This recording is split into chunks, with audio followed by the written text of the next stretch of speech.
I was 14 years old, sitting in the back of the classroom trying to make myself invisible, when Sarah knocked my lunch tray out of my hands and the entire cafeteria erupted in laughter. But what happened next would change everything, and I mean everything about my life.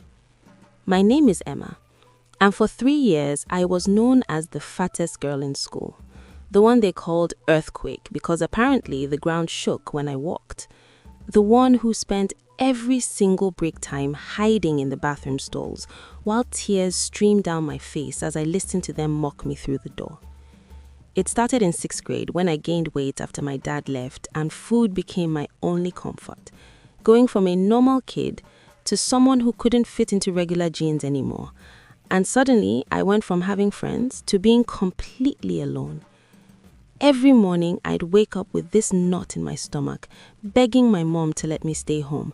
But she didn't understand how bad it really was. How Jessica would accidentally trip me in the hallways. How Mark would oink every time I passed by. How even the teachers seemed to look at me with pity that somehow felt worse than the bullying itself. Break times were absolute torture because while everyone else was outside having fun, I was locked in that bathroom stall counting down the minutes, sometimes for the entire 30-minute break, just waiting for it to be over so I could go back to class where at least there were rules about being cruel. But that day, that specific day, when Sarah knocked my tray down and spaghetti splattered all over my shirt, something inside me just snapped. Not in an angry way, but in a way that made me realize I had 2 choices. Let them destroy me completely or find a way to take my power back. I went home that afternoon, locked myself in my room, and instead of reaching for the usual bag of chips, I pulled out my laptop and started researching. Not crash diets or quick fixes, but real information about health and fitness and why I was actually eating the way I was. I discovered that I wasn't just eating because I was hungry. I was eating because I was lonely, scared, and sad. And food was the only thing that never rejected me, never laughed at me, never made me feel small. So I made a decision that night. I wasn't going to lose weight for them. I was going to do it for me. To prove to myself that I was stronger than their words, stronger than their cruelty, stronger than the voice in my head that told me I was worthless.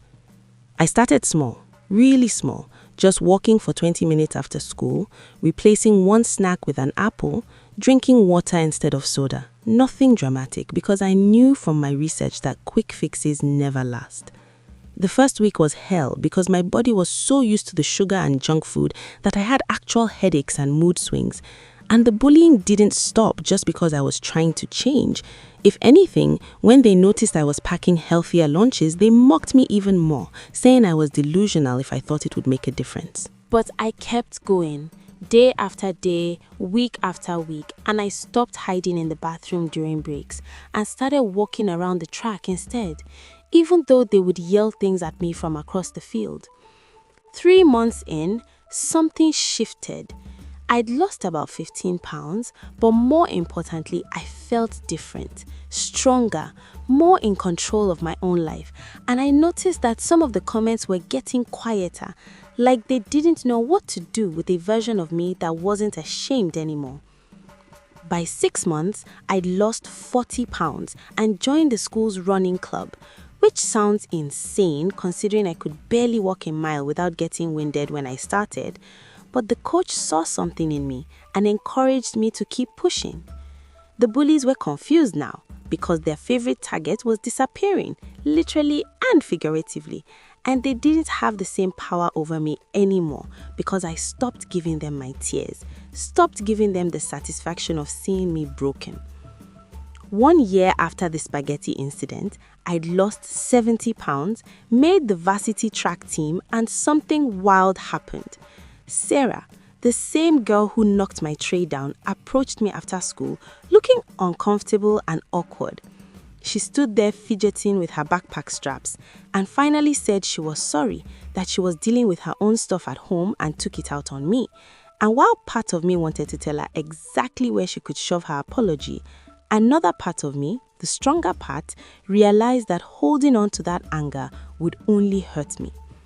I didn't forgive her right away, but I accepted her apology and walked away.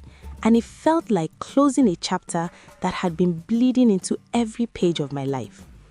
By sophomore year, I wasn't just the girl who lost weight. I became the girl who helped other kids who were being bullied, who started a support group at school, who used her story to show people that your worst moments don't have to define you.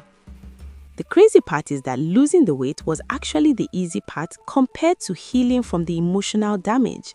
Because even after I reached the healthy size, I still saw that fat girl in the mirror sometimes, still heard their voices in my head telling me I wasn't good enough. I had to work with a counselor to understand that my worth was never tied to my weight, that those kids who tormented me were dealing with their own pain and insecurity, and that the real victory wasn't fitting into smaller jeans, but learning to love myself regardless of the number on the scale. Now, I'm 19, in college, studying psychology because I want to help other kids who were going through what I went through, and I still work out regularly, not because I'm afraid of gaining weight back, but because it makes me feel strong and capable and reminds me of how far I've come. I see some of my old bullies around town sometimes, and it's weird because they're just regular people now struggling with their own lives, and I realize they were never these powerful monsters I made them out to be in my head. They were just broken kids who didn't know how to deal with their pain except by inflicting it on others. My mom told me recently that she knew how bad it was back then, but didn't know how to help me. And we both cried because we realized we were both doing our best in an impossible situation. If you're going through something similar right now, if you're the kid hiding in the bathroom stall, counting down the minutes until break is over, I need you to hear this. They don't get to write your story. Their words don't define your worth, and you have so much more power than you realize. It won't be easy and it won't be quick, and there will be days when you want to give up. But I promise you that on the other side of this pain is a version of yourself that you can't even imagine right now. A version that's stronger, kinder, and more resilient than you ever thought possible. The girl who cried every break time is still part of me. She always will be. But now she's surrounded by all the other parts of me that fought back, that refused to stay broken, that turned trauma into triumph. And if I can do it, starting from that cafeteria floor covered in spaghetti with the entire school laughing at me, then you can do it too, whatever your version of that moment is. Because you are so much more than what they say about you, so much more than your worst day, so much more than the reflection you see in the mirror when you're at your lowest point. This is my story. This is what happened when I stopped letting them win. And I'm sharing it because maybe, just maybe, it will help one person realize that their story doesn't have to end in that bathroom stall. It can end with them standing tall, healthy, and finally free.